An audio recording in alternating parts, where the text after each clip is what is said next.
Welcome back to this special review as part 2 is underway. Most of you know what Marvel is. The comics, merchandise, and some cartoon TV series were a big hit. There were even movies that came out based on them. Some were a big hit, while others were just plain right disappointing. Now it sounded like a good idea at the time to play as some of these famous characters in a video game. However, under LJN's direction, these Marvel characters were turned into horrific nightmares, and in the next few minutes you're about to find out why. Anyways, on to the review, starting with Wolverine.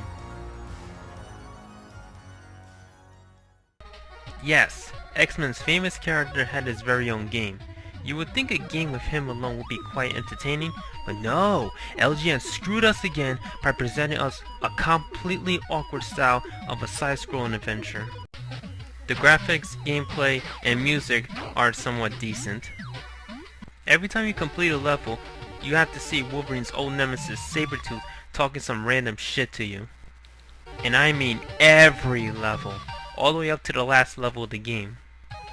The process is this: you beat a level, then Sabretooth talks some shit. Beat another level, Sabretooth talks some more shit, and you get the idea. So I'm like, where the hell is he talking to you from?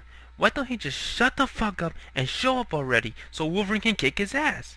Well, you do eventually, but first more aspects on the game.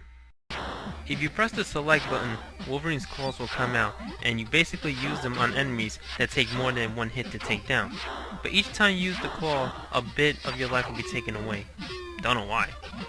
Also, when you touch an enemy, your life just doesn't go down. It gets drained literally, for as long as you touch the enemy. In most games, you get hit, lose some life, then temporarily go through a blinking invincible mode until you stop flashing. But does this game do that? I don't think so. Thankfully there are items that can heal you, like soda cans and hamburgers. Yeah, junk food can actually heal him. Makes sense to me. There are also areas in the game that look like exits, but turn out to be secret areas instead.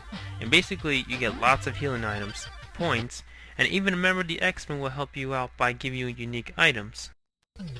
Also, you notice the berserk meter goes up every time Wolverine kills an enemy. Well, if it gets filled to the top, he'll go into a temporary invincible state and attack like a madman with the claws. In the water stages, you can't attack while underwater, but there are a whole bunch of other things out to kill you and you can't defend yourself. What I find odd the most is that the bubbles can damage you. The bubbles can hurt you! What kind of bullshit is that? The enemies in this game will literally piss you off. I already mentioned the fact that as long as you touch the enemy, your life will be drained fast. The ones you have to look out for mostly are the white ones. They are almost in every level of the game. You'll also notice that after you beat some levels, one thing comes to mind. Where the hell are the bosses? Well, there are none. Until you get to the second to last stage, that is.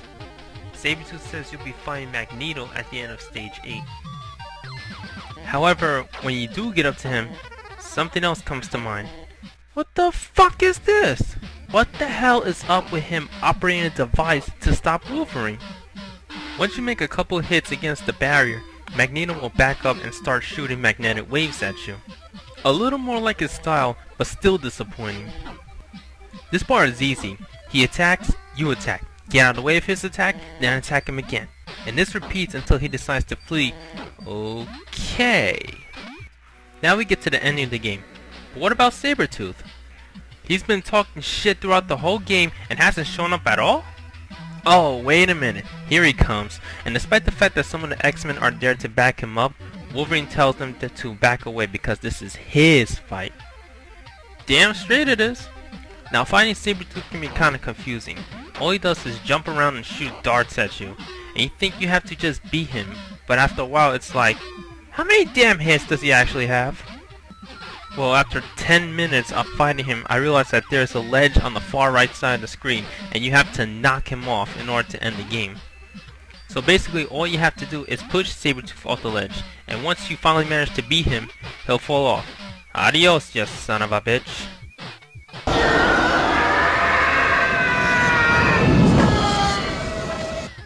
So now we see the ending of the game, and then... Huh? Okay. Ladies and gentlemen, please give LJN a round of applause for such a wasted ending.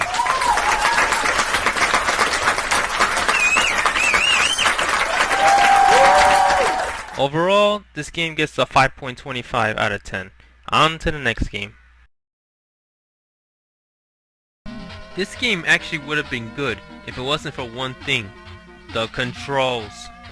They are a complete mess, and anyone playing the game for the first time wouldn't even dare to go more than a minute. Well, I've actually managed to torture myself to play to the very end of the game. Once again, the graphics are okay, the music is decent, and, well, you know what I said about the controls. You can punch, but if you press the same button twice in a row, Spider-Man will do a jump kick. What kind of programming is this? What's even more bizarre is the fact that when you jump, you can't attack at all. I'm already starting to hate this game, and it's just the first stage. There's only one item to get in the entire game, and that's the web. It looks like a turning white metal ball, but that basically is the web. You have up to 10 shots, then you go back to using your fists. It's kinda strange to see your enemies blow up in front of you as they die. I didn't know human flesh could be blown up so easily just from a mighty fist, unless they're... The first 3 levels are like fucking puzzles. You have to search for these red unique items that are to be used later in that particular level right before you fight the boss. And in some areas, when you try to jump to an area and can't seem to reach it, what else is there to do? It will drive you nuts! I was seriously on the verge of quitting this game until I found out another move you can do with old Spidey. While you jump, press both jump and attack buttons, and he'll shoot out the web, which can be used to attach to something, and then you can swing from it. It's kind of an odd control combination just to swing with the web. Anyways, to get out of this area, you have to swing left and right, until you literally swing in a 360 angle and end up on top of the platform you were swinging from. Okay, who the hell will be able to figure that out at first? The last 3 levels are like the developers didn't even try making them challenging. You're basically going from one side of the screen to the other and automatically fight a member of the Sinister Six. As for the bosses, this is where insanity comes into the picture. Electro is the first boss, and he will take almost forever to beat. Why? Because he likes to be in areas that you can't reach him, and you'll just have to wait until he comes back up. He's the only boss you'll spend the most time on, except for Mysterio, which you'll have to fight 4 times. And it's not like their attack pattern has changed. They all have the same repetitive crap. Hobgoblin is just as easy as Electro, except for the pumpkin bombs he throws at you. Finally, there's Doc Ock, the leader and hardest boss in the game. But there is a way to beat him. Become cheap as hell with the punch button, then repeat until you completely beat him 3 times and automatically beat the game. This game gets a 4 out of 10. Overall, these Marvel games are bad, but they're decent compared to this disgrace called X-Men. Here's a preview on how terrible this game is.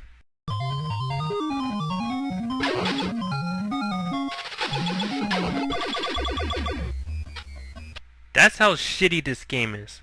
This game deserves a 2.5 out of 10. Anyways, hope you enjoyed part 2, and there's one more left to go. Tune in next time for the final LJN review segment when I review The Karate Kid and the surprise unknown LJN game that deserves the worst rating possible. Until part 3, see you next time.